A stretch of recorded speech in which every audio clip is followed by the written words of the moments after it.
생명을 따라 행하는 교회 생활, 생명의 영적과 생명의 성장, 또 이 생명의 결과는 성경의 마지막 부분인 새 예루살렘이다. 그래서 새 예루살렘이 무엇인가에 대한 그런 말씀을 나눴습니다.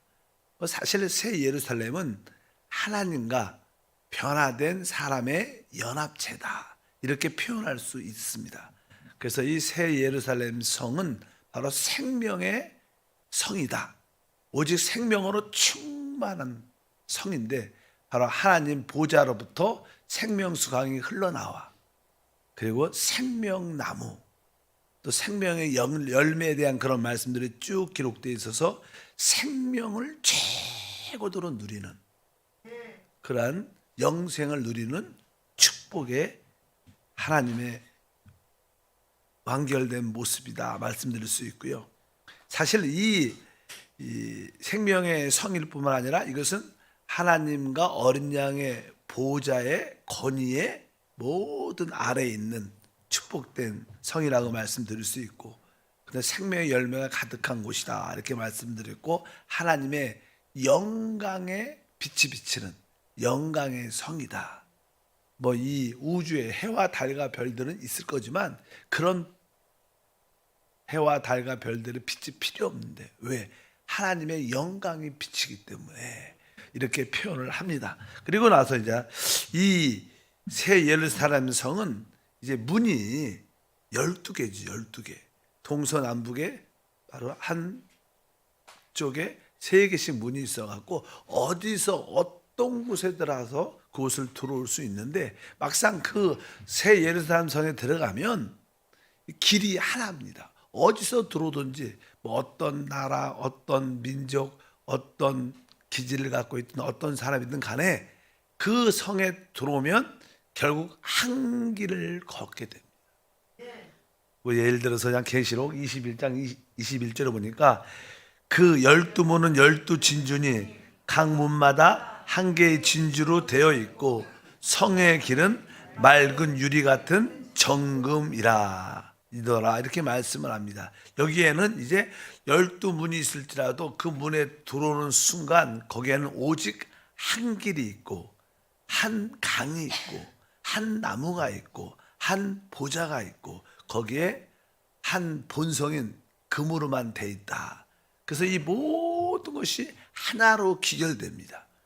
우리 교회의 생활 중에 우리가 생명을 따라 살아야 되고, 한편적으로 우리 거듭난 영을 따라 살아야 되고, 그 다음에 우리는 하나로 건축돼야 됩니다. 그래서 이 새 예루살렘은 결국 모든 것이 하나로 귀결됩니다.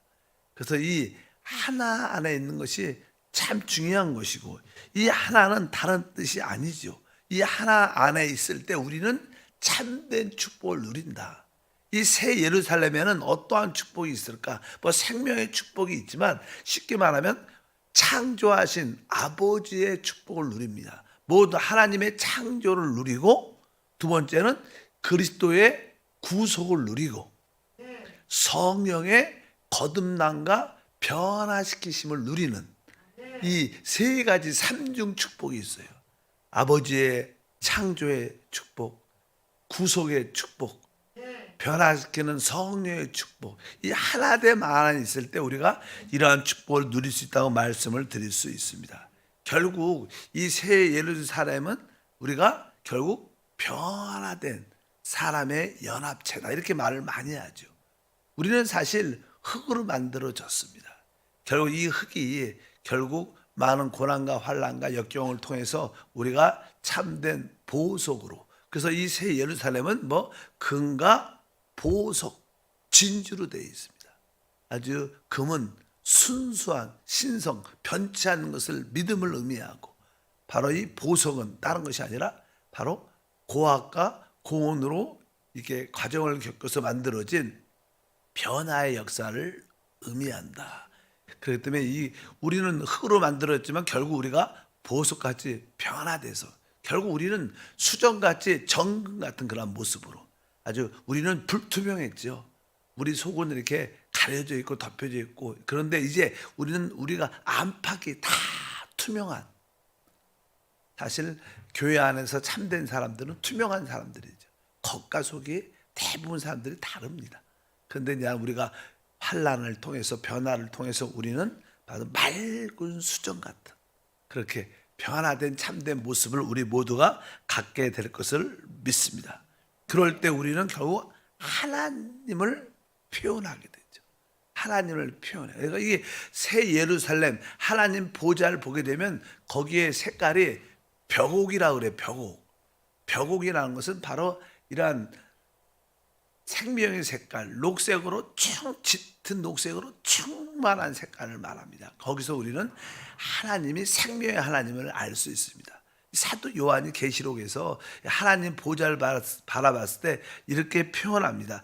계시록 4장 3절에 앉으신 이의 모양이 벽옥과 홍보석 같고 또 무지개가 있어 보좌에 둘렸는데 그 모양이 녹보석 같더라. 여기 벽옥, 홍보석, 벽옥과 녹보석 이런 단어들은 아주 생명의 색깔, 녹색을 의미하고 그다음에 홍보석은 붉은색이죠. 우리 하나님을 바라볼 때 그분은 생명의 하나님. 또 한편적으로 여기 홍보석이라는 것은 붉은색이니까 바로 그분은 구속의 하나님이시고 또 언약궤라는 표현이 기록되니까 무지개를 표현하니까 그러니까 그분은 약속을 지키시는 신실한 분이시다. 이런 표현 하나님을 볼 때 우리가 느끼는 그런 모습들이 생명의 하나님이구나. 이분이 바로 나를 구속하신 구속의 하나님이시구나. 바로 이분이 바로 하나님의 약속을 지켜 언약의 하나님이시구나. 그렇게 하는 무지개의 그런 모습으로 표현됐다고 말씀을 드릴 수 있습니다. 결국 하나님은 바로 모든 것을 결국 통치하시죠. 이 예루살렘은 하나님의 통치하는 성입니다. 하나님은 보좌에 앉아서 우리를 통치하실 뿐만 아니라 또 생명 안에서 우리를 통치하셔요. 실제로 그분은 하늘 보좌에 앉아 계셔서 이 우주를 이 땅에 속한 모든 것들을 다 다스립니다. 한편적으로 그분은 또 우리 안에 생명으로 오셔서 이 생명의 흐름을 통하여 우리를 어떻게 해요? 다스리고 통치한 줄 믿습니다. 그래서 이 새 예루살렘은 하나님의 통치 안에 있는 성이다. 그럴 때 참된 질서와 참된 거기에 축복이 그 가운데 함께할 줄 믿습니다. 이렇게 우리가 영접한 생명이신 그리스도가 우리 안에 성장할 때 바로 우리는 이러한 결과를 누리게 될 것이다. 이것이 나는 생명에 대한 이야기의 어떤 결론이죠. 결론. 그러면 우리가 신앙생활에 생명을 따라 사는 것인데 이 생명을 따라 살려면 우리가 기본적으로 실행해야 할 몇 가지가 있어. 실행. 무엇을? 우리가 사실 그냥 신앙생활의 핵심은 우리가 주 예수를 믿는 그 순간 우리는 성령으로 거듭납니다. 거듭난 영을 갖게 되죠. 그래서 우리 거듭난 우리의 속사람, 우리 영이 아주 강해야 합당한 신앙생활을 가질 수 있습니다. 그래서 이제 어떻게 하면 우리가 이렇게 아주 강한 영을 갖고 이 신앙생활, 생명을 따라 살 수 있는가? 여기에 실행할 수 있는 몇 가지 요소가 있는데 그 첫 번째 우리가 너무나 잘 아는 바로 우리는 순간순간 주의 이름을 부르는 생활을 할 때 이 생명을 따라 살 수 있다. 이 주의 이름을 부르는 것은 큰 축복 중에 축복인 줄 믿습니다. 여러분들이 강한 영을 유지하고 싶은가? 어떻게 강한 영을 유지할 수 있는가? 그것은 바로 주의 이름을 부르는 것이다. 그럼 성경에 사실 주의 이름 요즘에 우리가 주여 삼창도 하고 진짜 주님의 이름을 깊이 뜨겁게 영이 열리고 해방되기 위해서 부릅니다. 근데 이 주의 이름이 부른다는 것이 얼마나 중요한 것인가를 성경에 다 기록되어 있습니다. 우리가 임의적으로 부르는 게 아니라 성경에 주님께서 우리에게 명하시고 예언하신 말씀입니다. 우리가 사도행전 2장 21절에 누구든지 주의 이름을 부르는 자는 구원을 받으리라 하였느니라. 누구든지 주의 이름을 부르면 우리가 주 예수 주여 날 구원해 주시옵소서 이 한마디만 해도 우리는 사실 구원 받습니다. 그러나 또 우리가 영적인 구원을 넘어서 우리 생활 속에 또 건강을 유지하기 위해서 우리에게 구원이 필요한데 그러려면 우리가 주의 이름을 불러야 된다. 그냥 어떠한 이것을 교리나 지식이 아니라 이것을 실제로 어떻게 실행을 해야 돼요. 교회 생활은 실행하는 몇 가지가 필요합니다. 그 첫 번째가 주의 이름을 부르는 것이다. 우리가 알다시피 이 다메섹 도상에서 예수님이 사울이란 이 바울을 만나 주셨는데 그가 만났을 때 아나니아가 그에게 와서 이렇게 사울에게 말합니다. 사도행전 22장 16절 이제는 왜 주저하느냐 일어나 주의 이름을 불러 침례를 받고 너희 죄를 씻으라 하더라. 바로 이제 네가 일어나서 주의 이름을 부르고 침례를 받으라. 주의 이름을 불러야 우리가 구원을 받기 때문에 그래서 그들이 주의 이름을 불러서 바로 구원받고 침례받고 이제 너희 죄를 씻음을 받아라. 그래서 이 주의 이름을 부르는 것은 원래 그냥 구약에도 예언되어 있고 신약에도 많은 신앙에 나타나 있습니다. 구약에서 첫 번째 나온 주의 이름을 불렀다는 뜻은 바로 우리가 잘 아는 창세기 4장 26절에 에노스에 나옵니다. 셋도 아들을 낳고 그 이름을 에노스라 하였으니 그때 사람들이 비로소 야훼의 이름을 불렀더라. 여호와 야훼는 우리 주의 이름을 말합니다. 주의 이름을 불렀더라. 바로 하나님의 이름을 불렀다는 겁니다. 그래서 첫 번째 우리가 아담, 그 다음에 이제 셋, 그 다음에 여기 보니까 셋이죠. 셋. 원래 그냥 아벨이 있었지만 아벨이 죽죠. 그래서 하나님이 셋을 주셨는데 그 셋에 대한 이야기, 셋도 바로 3대인데 3대부터 순간순간 그 아들 에노스부터 이름을 불렀다 말합니다. 에노스라는 뜻 자체가 원래 나는 연약하다 이런 뜻입니다. 깨어질 수 없는 이런 뜻입니다. 그러니까 우리는 주 예수를 믿고 구원을 받아도 늘 연약한 가운데 있습니다. 그래서 순간순간 주님 나는 에노스입니다. 주님을 부릅니다. 주여 나의 이 연약함에서 나를 구원해 주시옵소서. 이 에노스는 자기 자신의 연약함을 알았기 때문에 순간순간 야훼의 이름을 불렀다고 말씀을 합니다. 구약에도 계속 그런 말씀이 기록되어 있죠. 이제 알다시피 우리 믿음의 조상 아브라함도 늘 주님의 이름을 불렀다 이렇게 말씀을 해요. 창세기 12장 28절에 12장 8절에 거기 베델 동쪽 산으로 옮겨 장막을 치니 서쪽은 베델이요 동쪽은 아이라. 그가 그곳에서 야훼께 제단을 쌓고 야훼의 이름을 부르더니 바로 순간순간 아브라함도 그 하나님의 주의 이름을 부르면서 모든 것을 행했다는 것을 알 수 있습니다. 그뿐만 아닙니다. 그의 아들 이삭도 마찬가지. 26장 25절에 이삭이 그곳에서 제단을 쌓고 야훼의 이름을 부르며 거기에 장막을 쳤더니 여기가 이삭도 뭐라 그래요? 야훼의 이름을 부르며. 그러니까 이 참된 믿는 사람들은 주 예수 주여 이것을 진짜 순간순간 부르는 사람들. 우리가 하나님을 믿는 사람이나 아니냐 어떻게 알 수 있어요? 주의 이름을 부르는가 순간순간 이것을 알 수 있습니다. 이것은 우리에게 실행돼야 할 문제입니다. 그래서 보통 우리가 순복음교회는 기도할 때 주여 삼창을 갖고 주여 주여 주여 하는데 이것이 어떻게 보면 이렇게 거칠게 보일 수도 있습니다. 사실 우리의 신앙은 영적인 생활이죠. 혼적이고 지적인 생활들은 이런 것을 별로 좋아하지 않아요. 그러나 진짜 영을 해방하는 참된 신앙생활은 주의 이름을 부르는 것이다. 우리가 부른다는 뜻, 소리에서 외친다는 뜻입니다. 아이가 엄마, 아빠 나 도와줘요. 아빠 급할 때 부르지 않습니까? 이런 의미로서 입을 열어 활짝 주의 이름을 부를 때 하나님의 구원의 역사를 체험하는 줄 믿습니다. 그러니까 아브라함도 이삭도 우리가 잘 아는 사무엘도 보면 선지자도 주의 이름을 불렀다는 그런 표현이 기록되어 있어요. 사무엘상 12장 18절에 보면 이에 사무엘이 야훼께 아뢰매 원래는 이제는 야훼를 부르니 이렇게 표현해요. 우리는 번역을 이렇게 아랜다. 아랜다는 것은 말한다는 거, 부른다는 거예요. 그러니까 여호와를 주님을 부르매 이런 뜻입니다. 원래 부르매 또 다윗도 마찬가지입니다. 거기 뭐 사무엘상은 번역할 때 표현을 그렇게 하죠. 똑같이 사무엘상이니까. 다윗도 마찬가지. 다윗도 22장 사무엘하 22장 4절에 내가 찬송 받으실 야훼께 아뢰리니, 그러니까 야훼 찬송 받으실 하나님을 부르니, 이렇게 부른다는 그런 표현입니다. 그렇게 말씀을 하고 있습니다. 그 다음에 우리가 잘 아는 우리가 엘리야 선지자도 마찬가지죠.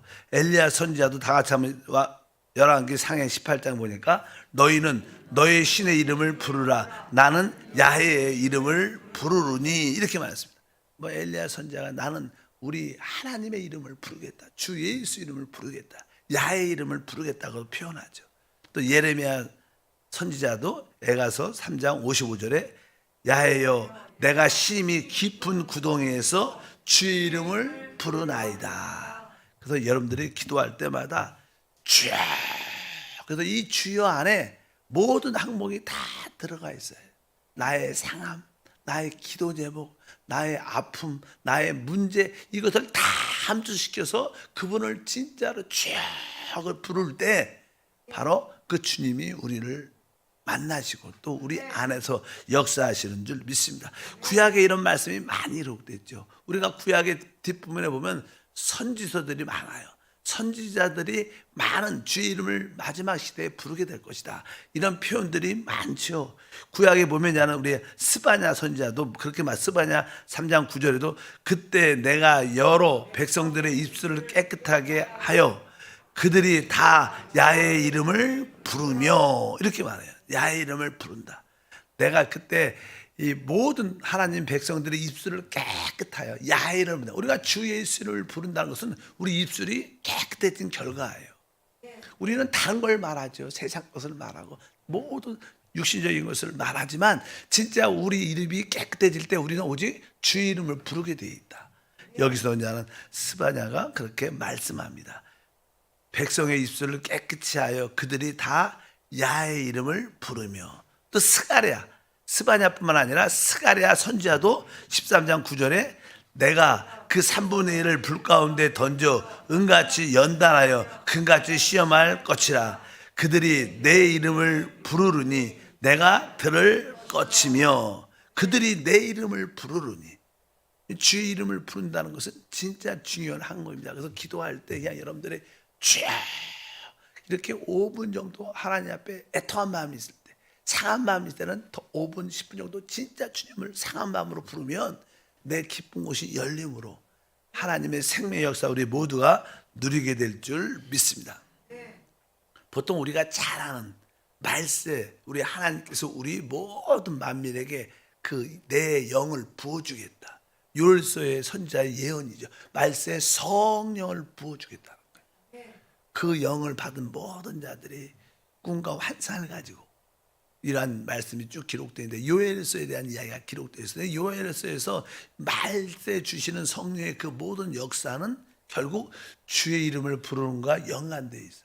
우리가 길지만 다 같이 한번 읽어보니까 28절에 그 후에 내가 내 영을 만민에게 부어주리니 너희 자녀들이 장래일을 말할 것이며 너희 늙은이는 꿈을 꾸며 너희 젊은이는 이상을 볼 것이며 그때 내가 또 내 영을 남종과 여종에 부어줄 것이며 내가 이적을 하늘과 땅에 베풀리니 곧 피와 불과 연기 기둥이라 야외의 크고 두려운 날이 이르기 전에 해가 어두워지고 달이 핏빛같이 변하려니와 누구든지 야외의 이름을 부르는 자는 구원을 얻으리니 이는 나 야외의 말대로 시온산과 예루살렘에 피할 자가 있을 것이며 남은 자 중에 나 야외의 부름을 받은 자가 있을 것임이니라. 여기 보니까 이 말세의 마지막 때 하나님의 심판이 임하기 전에 하나님이 다시 한번 하나님의 영을 부어줄 것이다. 근데 이 성령이 부어줄 거라는 그런 예언의 이 말씀은 뭐가 관련이냐? 뒤에 보니까 누구든지 주의 이름을 부르면 구원을 얻을 것이다. 그러니까 주의 이름을 부르는 것과 성령의 체험과는 깊은 관계가 있다. 그러니까 여러분들이 하나님의 영의 체험을 가지려면 누구든지 주의 이름을 불러야, 우리가 입을 열어야 생명의 역사가 나타납니다. 입을 여는 건 되게 중요합니다. 그래서 우리가 기도할 때도 입을 열고 찬양할 때도 입을 크게 열고 어차피 여러분들 입을 열어야 생명수가 흘러나오고 특별히 우리가 복음을 말할 때 예수를 남들한테 말할 때 바로 이 성령의 역사가 흘러나온다. 생명수가 흐른다. 따라할까요? 입을 열 때 생명수가 흘러나온다. 어차피 여러분들 입을 열어. 특별히 입을 여는 가장 기초적인 것은 주의 이름을 부른 것입니다. 입을 열고 주여. 오늘 이것을 여러분들이 마음껏 한번 실행하시기를 바랍니다. 구약에 이런 많은 말씀이 기록되고 신약도요 계속 주의 이름을 불러라 불러라 이런 말씀이 기록되어 있어요. 신약에도 사도행전 2장 21절에 누구든지 주의 이름을 부른 자는 구원을 얻으리라 하였느니라. 사도행전 7장 59절도 그들이 스데반도 돌로 맞아 죽을 때도 순교할 때도 그들이 돌로 스데반을 치니 스데반이 부르짖어 이르되 주 예수여 내 영혼을 받으시옵소서. 스데반이 부르짖어 불렀다는 거야. 주 예수야. 이렇게 주님의 하나님 보좌에서 서서 스데반을 바라보는 주님을 향해서 주 예수를 부르면서 아주 기쁜 얼굴을 가지고 순교하는 스데반의 고백도 기록되어 있습니다. 또 사도 바울이 예수 믿는 사람을 잡아 결박하러 갈 때도 이렇게 표현합니다. 사도행전 9장 14절에 여기서도 주의 이름을 부르는 모든 사람을 결박할 권세를 대제사장에게 받았나이다 하거늘. 그러니까 이 사도 바울이 사역을 할 때 그 초대교회죠. 초대교회의 모습을 보면 예수를 믿는 사람들의 특징은 다 뭘 불렀다는 거야. 주의 이름을 부른다. 그들이 믿지 않는 사람들은 저 사람들을 주의 이름을 부르는 자들이야 이렇게 표시가 됐다는 거예요. 왜? 그것이 예수 믿는 표시였어요. 어차피 우리가 주의 이름을 우리가 부르는 그런 신앙생활. 로마서에서도 그래서 10장 12절과 13절에 유대인이나 헬라인이나 차별이 없음이라 한 분이신 주께서 모든 사람의 주가 되사 그를 부르는 모든 사람에게 부여하시도다. 누든지 주의 이름을 부르는 자는 구원을 받으리라. 여기 보니까 12절에 한 분이신 주께서 모든 사람의 주가 되사 그를 부르는 모든 사람에게 부유하시도다. 우리가 하나님의 그 부유함을 체험하려면 주의 이름을 불러야 된다. 그럴 때 그 우리 안에 그 하나님이 주시는 은혜와 평강이 충만하게 될 줄 믿습니다. 고린도전서 1장 2절도 마찬가지입니다. 고린도 교회에게 성도에게 편지 쓸 때 이렇게 편지를 써요. 고린도에 있는 하나님의 교회 곧 그리스도 예수 안에서 거룩하여지고 성도라 부르심을 받은 자들과 또 각처에서 우리의 주 곧 그들과 우리 주 대신 예수 그리스도의 이름을 부르는 모든 자들에게. 그러니까 이 편지도 고린도 교회 성도들에게 썼는데 그들을 향하여 주의 이름을 부르는 모든 자에게 썼다는 거예요. 그러니까 이 믿는 사람들의 특징은 주의 이름을 부르는 자들. 그래서 여러분들이 순간순간 매일매일 평생을 불러야 돼요. 일하다가 주 예수 주여 주의 이름을 부릅니다. 이 모든 답답함과 눌림에서 구원시켜 주옵소서. 여러분들 순간순간 모두 환경에서 주님을 진심으로 부르기를 축복합니다. 신약 시대는요 그분이 성령으로 우리 안에 오셨기 때문에 부르기도 쉬워요. 우리 안에 계신 주님을 바라보고 주여 이렇게 부르기만 한다면 그분이 주시는 위로와 평강이 우리 마음에 주장하게 될 줄 믿습니다. 디모데후서 2장 22절에 이렇게 말씀합니다. 또한 너는 청년의 정욕을 피하고 주를 깨끗한 마음으로 부르는 자들과 함께 의와 믿음과 사랑과 화평을 따르라. 그러니까 우리의 신앙생활은 어떻게 하는 것인가? 여기 나오죠. 바로 청년의 정욕을 피하고 우리는 이 타락한 육신이 있죠. 육신이. 그러니까 육신 안에는 정욕이라는 것이 있습니다. 그것은 사단의 생명이죠. 한번 정욕이 발동을 하면 이기지를 못합니다. 얼마나 강한지 모릅니다. 그렇기 때문에 이 청년의 정욕을 이기려면 뭐라고 써 있어요? 정욕을 피하고 주의를 깨끗한 마음으로 부르는 자들과 함께 서로 우리가 주의 이름을 부르면서 순간순간 영으로 돌이키면 육신을 떨쳐버릴 수 있다는 거예요. 끊임없이 올라오는 육신의 생활을 우리는 영으로 돌이키는 주의 이름을 부를 때마다 영 안에 있으면 우리 육신의 이 모든 것을 자연스럽게 이길 수 있어요. 내가 참아야지 참아지는 게 아닙니다. 이길 수 있는 게 아니야. 그냥 단순하게 우리 육신의 생각에서 정욕의 생각에서 단순하게 한 단계 넘어서 그냥 영으로 돌이키면 돼요. 주 예수를 부를 때 영 안에 있게 되고 영으로 돌이킬 때 자연스럽게 우리는 이러한 모든 모습에서 벗어날 줄 믿습니다. 그래서 참된 생명을 따라 살기 위해서는 첫 번째 주의 이름을 부르는 것을 여러분들이 실행해야 돼요. 그래야 우리의 생명을 따라 합당한 교회 생활을 갖게 될 줄 믿습니다. 하나님 감사합니다. 다시 한번 참된 생명을 따라 사는 교회 생활의 실제의 생활을 갖게 하옵소서. 먼저 순간순간 매일매일 평생 주의 이름을 부르는 자가 되게 하옵소서. 주 예수 이름으로 귀한 예물도 올려드립니다. 영광 받아 주시옵소서. 예수 이름으로 기도합니다.